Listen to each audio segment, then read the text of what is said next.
पुस्तक अभिवाचनाच्या कार्यक्रमात सादर करत आहोत पद्मविभूषण प्राप्त शिवशाहीर बाबासाहेब पुरंदरे लिखित राजा शिवछत्रपती या पुस्तकाचं अभिवाचन. ऐकूया या पुस्तकाच्या पूर्वार्धाचा भाग 90वा. अभिवाचक जयंत ठोंबरे.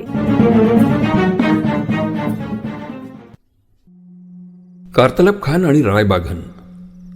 शके 1582चा पावसाळा शाहिस्ते खानने चाकणलाच घालवला, कारण मावळात सैन्याच्या हालचाली करणं म्हणजे महाकठीण काम. मावळातील पाऊस अतिद्वाड, सरीवर सरी सरसरून बरसतात. डोंगर दऱ्यातून सगळ्या मावळ्याच्या वाटाघाटा पावसाळ्यातच जास्त अवघड बनतात. तोफा, धान्य, वैरणीच्या गाड्या आणि फौजेचं सर्व सामान सुमान कसं न्यायचं आणि कसं आणायचं अशा अडचणीतून, आणि त्यात पुन्हा मावळ मुखात जंगलदाट. पळस, साग, पिंपरी, हिरडा, बेहडा, बाभूळ, जांभूळ आणि वेळूची करकरणारी बेटे फार दाट. गवत गळ्याला भिडते, माणूस झाकून जातो, दिसत नाही पलीकडे वाघरू दडलंय की रानडुक्कर पडलंय ते. एकदा पाऊस सुरू झाला की धो धो धो पाऊस पडायचा. उडत्या पाखरांच्या पिसांवर शेवाळी उगवते. डोंगरावरून खळखळ पाणी सतत वाहते. भात खाचरे आंबे मोहरानं घमघमतात. सगळीकडे हिरवी हिरवीगार मखमल दिसते. आमच्या मावळ्यातल्या नद्या आणि ओढे अतिरंगील. तांबूस पाण्याने एकदा दुथडी भरून अंगाभोवती भोरे घेत घेत वाहू लागले की काय बिशादे कुणी आत पाय घालील. कुणी हटवादीपणाने टाकलाच पाय तर खेचलाच गेला तो पाण्यात. पाण्याला अति ओढ, हत्ती नाही ठरायचा, मग माणसांचे काय. कातणीने करंजी कातरावी तसे पाण्याच्या धारेने खडक कातरले जातात.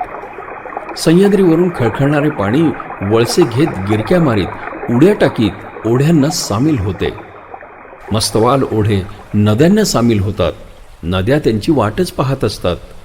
मावळच्या नद्या रुंदीला लहान, इथून तितक्या, पण भारी अवखळ. भोंडला खेळणाऱ्या परकऱ्या पोरीच जशा.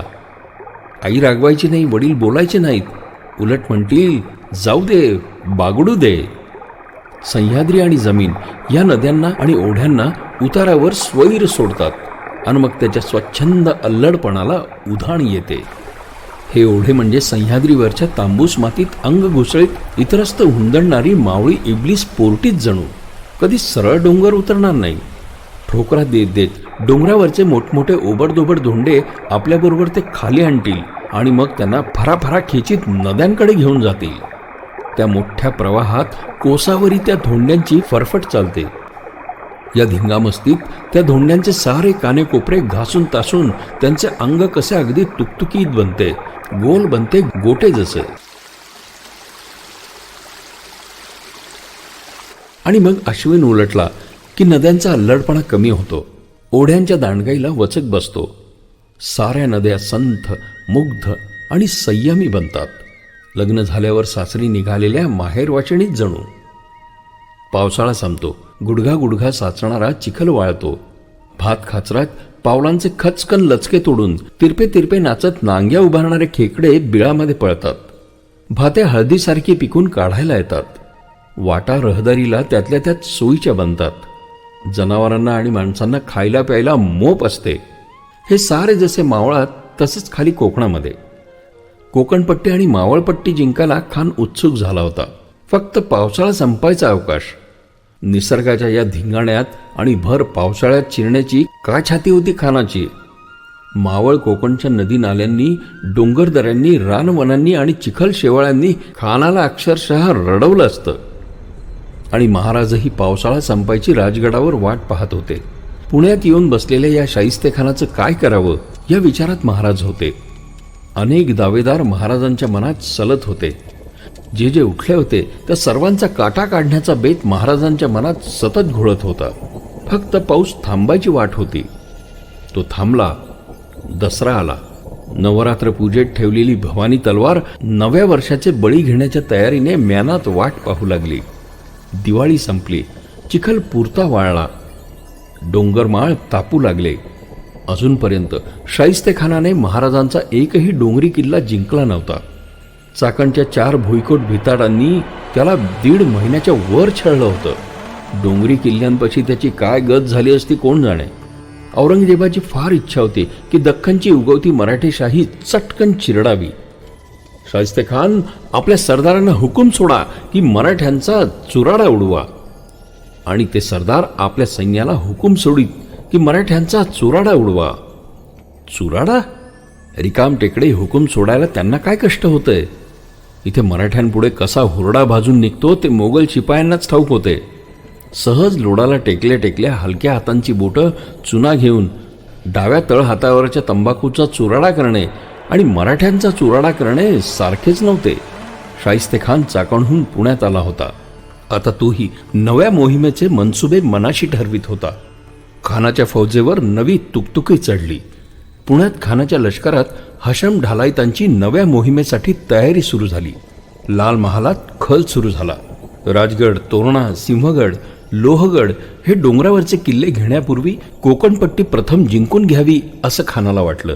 त्याला वाटले हेच फार सोयीचे. कोकण घेतले की शिवाजीचे आरमार आपोआप खलास होईल. बस कोकणच. अगदी एकांतात लाल महालात खान जाऊन बसला. त्याने आपला प्रख्यात उझबेक सरदार कारतलब खान याच तशरीफ फरमावली. कारतलब खान हुजूर हाजीर होण्याचा हुकूम होताच ताबडतोब तो लाल महालाच्या खानाच्या एकांतीच्या खोलीत नमूद झाला. आपल्याला काय हुकूम होणार आहे हे जाणण्यास कारतलब खान फार उत्सुक झाला होता. शाहिस्ते खानापुढे कारतलब कुर्निसात करून उभा राहताच खानाने त्यास म्हटले, कारतलब खान, हम तुम्हारे कर्तव्य अच्छी तरह से जानते हैं. तुम्हारी शमशीर बेमिसल है और इसीलिए कोकण पर कब्जा करने की जिम्मेदारी हम तुम्हारे हाथ सौंप रहे हैं. चौल, कल्याण, भिवंडी, पनवेल और नागोठाना यह सारे शिवाजी के मशहूर मुकामात पर तुम काबिज हो जाओ. हमें पूरा भरोसा है कि तुम फतह पाकर बादशाह की खुशनुदी हासिल करोगे. तुम्हारे कर्तव्य की कद्र की जाएगी. तुम्हारी इमदाद के लिए बड़े बड़े सुरमा दिए जाएंगे. शाहिस्ते खान खुश होऊन म्हणाला. कारतलब खानाने नम्रतादर्शक स्मित करीत मान लवविली. त्याला फार उत्साह चढला. फार फार महत्वाची कामगिरी आपल्याला मिळाली याचा आनंद आणि अभिमानही त्याला वाटल्याशिवाय राहिला नाही. कारतलब खानास प्रोत्साहन देत देत शाहिस्ते खान पुढे म्हणाला, मित्रसेन, कच्छप, सर्जराय गाढे, जादोराय, अमरसिंह, जहान, जसवंतराव वगैरह सरदार तो तुम्हारी मदद करेंगे ही, लेकिन शेरनी से भी बढ़कर कलेजा रखने वाली रायबागान साहिबा भी तुम्हारे साथ आएगी. ठरली. कारतलब खानाची कोकणवर नामजादी पक्की ठरली. ताबडतोब या मोहिमेची तयारी सुरू झाली. कारतलब खानाच्या शौर्याबद्दल शंकाच नव्हती. त्याने आजपर्यंत अनेक मोहिमात भाग घेतला होता. सारी हयात शिपाईगिरीत घालवली होती. त्याचा बाप असा शूर होता. खुद्द औरंगजेब स्वतः जेव्हा औरंगाबादेत सुभेदार होता तेव्हापासून कारतलब दख्खनच्या मुलखात वावरत होता. अजूनपर्यंत त्याने डोंगराळ मावळ आणि कोकण मुलखाचे मात्र तोंड सुद्धा पाहिले नव्हते. पण नसले पाहिले म्हणून काय झालं? डोंगर तरी असा काय अवघड असतो? चढत राहिलं की आपोआप वर पोहोचतोच माणूस. कारतलब आता या मोहिमेच्या निमित्ताने प्रथमच डोंगराळ मुलखात शिरणार होता. कारतलबचे घराणे उझबेक रक्ताचे होते. त्याने नुकताच परिंड्याचा प्रचंड किल्ला मोगली अंमलाखाली आणला होता. कारतलबची आणि महाराज साहेब शहाजीराजे यांची चांगली ओळख होती. अमीर उल उमराचीही त्याच्यावर मेहरबानीची मर्जी होती. कारतलब खान मोहिमेच्या तयारीस लागला. शाहिस्ते खानाने अमरसिंह, चौहान वगैरे सरदारांसह रायबागांचीही योजना कारतलबच्या फौजेत केली. ही नवी मोहीम ऐकून रायबागन काहीच बोलली नाही. मुकाट्याने कारतलब बरोबर जाण्यास तयार झाली. सर्वत्र फौजफाटा, हत्ती, तोफा इत्यादींची तयारी झाली. खानाचा निरोप घेऊन कारतलब निघाला. फौज चिक्कार घेतली होती. नेमकी संख्या सांगता येत नाही, पण 30,000पर्यंत असावी. कारतलब खान फौजफाट्यासह पुण्याहून निघाला. खानानं चिंचवड, तळेगाव, वडगाव मार्गानं कूच केले. खान कोकणात निघाला.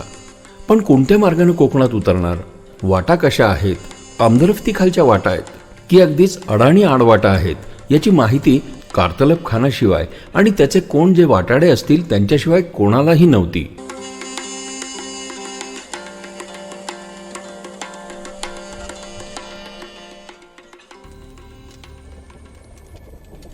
महाराज आपल्या सरदार मुत्सद्द्यावर राजगडावर बसले होते. राजकारणी मुद्द्यावर बोलणे चालले होते. गंभीरपणे महाराज म्हणाले, चाकणचा संग्रामदुर्ग तर हातचा गेला, चाकण परत येणे कठीण आहे, पण असे वाटते आहे की किल्ल्यासह चाकण आता जाऊन काबीज करावे. पण निकड असलेले दुसरे काम आपण सर्वांनी हाती घेऊन प्रयत्नाची तड लावली पाहिजे. आणि मग उत्कृष्ट फौज जवळ बाळगणे किती जरुरीचे असते. अशी फौज ठेवावयास पैशाची केवढी जरूर असते. पैसा हाती असेल तर काय काय साधता येते वगैरे गोष्टी सांगता सांगता महाराज म्हणाले, ज्याच्यावर जगाचे सर्व व्यवहार अवलंबून असतात तो पैसा मी खंडण्या वसूल करून मिळवेन आणि त्यानंतर औरंगजेब बादशहाच्या मामाचा चांगला सूड उगवीन. यावर बैठकीतल्या एका मुत्सद्दी कारभाऱ्यानं महाराजास सुचवलं की मुलुकगिरीवर चलावे. शाहिस्तेखान आता नक्की घाट ओलांडून खाली कोकणात फौज पाठवेल, म्हणून तो कोकणात फौजा उतरवू शकणार नाही असा आपण बंदोबस्त केला पाहिजे. महाराजास त्याचे बोलणे मनोमन पटले. कार्तलब खान तळेगाव वडगाववरून मळवलीकडे सरकला. महाराजांचे बातमीदार हेर सर्वत्र बातम्या काढीत फिरतच होते. वास्तविक कार्तलबने आपली ही मोहीम अगदी बिनबोभाट आणि जवळजवळ गुप्त डाव मनात वागवून वाटेवर ठेवली होती. पण अखेर ही बातमी महाराजास समजली. खान आपले घाट मार्ग किती दिवस गुप्त आणि चोरून ठेवू शकला असता. महाराजांचे हेर तिखटकानांचे होते. कार्तलब खानाने लोहगड किल्ल्याच्या दक्षिणोत्तर मार्गाने जाण्यास प्रारंभ केला. तो अगदी निर्भय मनाने चालला होता. ती वाट अगदी उंच डोंगरातून जाणारी अत्यंत अरुंद म्हणजे पाऊलवाटच होती. आपण जणू काही बंदुकीच्या नळीतून चाललो आहोत असे खानाच्या सैन्याला वाटले. एवढ्या बिकट वाटेने जाताना सैन्य पावला पावलाला कुंठित होत होते. पुढे केवळ अफाट अरण्य आणि सर्व बाजूंनी सह्याद्रीची उंचच उंच शिखरे त्यांना दिसत होती. लोहगडच्या पलीकडून दक्षिणोत्तर जाणाऱ्या मार्गाने तुंगारणात उतरावयाचे व तिथून सबंध सह्याद्री चढून उंबरखिंडीतून खाली कोकणात उतरवायचे असा कार्तलबचा बेत होता. हा मार्ग अत्यंत अडचणीचा, अतिशय दाट अरण्याचा, अतिशय अवघड डोंगर कड्यांचा, अगदी आडवळणी, अरुंद, निर्जन आणि महाभयान होता. एवढी मोठी फौज, हत्ती, सामान तोफा आणि उंट घेऊन उतरण्याचा कार्तलबला कोणत्या वेडापिरानं दृष्टांत दिला खुदा जाणे. ही वाट म्हणजे मरायची वाट. या उंबरखिंडी खाली तुफान अरण्य होतं आणि खुद्द या उंबरखिंडीतून जाणारी वाट इतकी अवघड आणि अरुंद होती की एका वेळी एक एक माणूसच जाऊ शकावा. कार्तलबला ज्या अरण्य पंडितानं ही वाट सुचवली त्याची तारीफ काय आणि किती करावी. परमेश्वरा, किती कंजूष रे तू. या मोगलांना थोडीशी तरी अक्कल दिली असती तर तुझे काय गेले असते की तू ती देत होतास पण जरूर नाही आम्हाला असे म्हणून हेच निघून गेले. तूच जाणे आता खरे काय ते. कार्तलब खान रात्रीचे मात्र मुक्काम करी, दिवसा पुढे कूच करी. त्याने लोहगडापासून थोड्या दूर अंतरावर असलेल्या डोंगराच्या वाटेनं तुंगारण्यात उतरण्याकरता फौज वळवली. रायबागनला हे सर्व दिसत होते. अरण्याला सुरुवात झाली. अतिशय दुष्कर वाट सुरू झाली. तिथून रीग निघता निघता हाल होऊ लागले. पहिली चूक कार्तलबला दिसू लागली. कधी जन्मात डोंगर न पाहिलेले हजारो हशम डोंगरात शिरले होते. मोठ्या यातायातीने खान ऐन मध्यावर आला. अजून उंबरखिंडी करता सबंध पर्वत चढावायचा होता. रायबागनला हे काही धड लक्षण दिसेना. फौजेतले लोक हैराण झाले. आपण तोल जाऊन पडणार असं प्रत्येकाला वाटत होतं. राजगडावर महाराजांनी नेतोजीस खुणावलं. बाकीचे सौंगडीही महाराजांची मान हलताच उठले. निघण्याची तयारी सुरू झाली. महाराज स्वतःही निघण्याच्या तयारीस लागले. 1000 मावळा राजसदरेवर तलवारी बांधून जय्यत तयार झाला. नव्या स्वारीची तयारी म्हणजे दसरा दिवाळीसारखा आनंद. नेतोजी, तान्हाजी, पिलाजी आणि खास महाराजही निघाले. त्यांनी राजगड सोडला.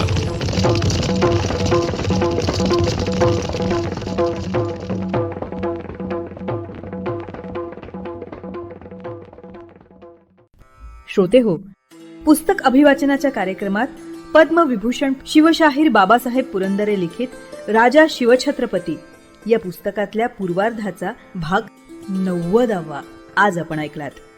रसिक हो, आपल्याला हे पुस्तक अभिवाचन आवडतंय, भावतंय, ऐकावंसं वाटतंय हे आपण दिलेल्या कमेंट्सवरनं लक्षात येतच आहे. पण आपण आपल्या याविषयीच्या कमेंट्स, प्रतिक्रिया आम्हाला रेकॉर्ड करूनही पाठवू शकता. या पुस्तक अभिवाचनासाठी येणाऱ्या प्रतिक्रियांवर आधारित प्रतिसाद या विशेष कार्यक्रमात त्याचा नक्कीच समावेश केला जाईल. मग आता त्यासाठी आमचा व्हॉट्सअप क्रमांक आहे 94-222-55909. क्रमांक पुन्हा एकदा ऐका 94-222-55909. तसंच तुम्ही ईमेलही करू शकता. त्यासाठी आमचा मेल आयडी आहे imagead27@gmail.com. imagead27@gmail.com. तेव्हा आपल्या प्रतिक्रिया रेकॉर्ड करून आम्हाला नक्की पाठवा. आम्ही त्याची आतुरतेने वाट बघतो आहोत. आणि आता जाता जाता रेडिओ जयंतचे दर्जेदार कार्यक्रम ऐकण्यासाठी, त्याचं वेळोवेळी नोटिफिकेशन मिळवण्यासाठी रेडिओ जयंत लाईक करा, शेअर करा. आणि हो, रेडिओ जयंतच्या या यूट्यूब चॅनलचं सबस्क्रिप्शन फ्री आहे. तेव्हा लगेचच रेडिओ जयंतला सबस्क्राईब करा.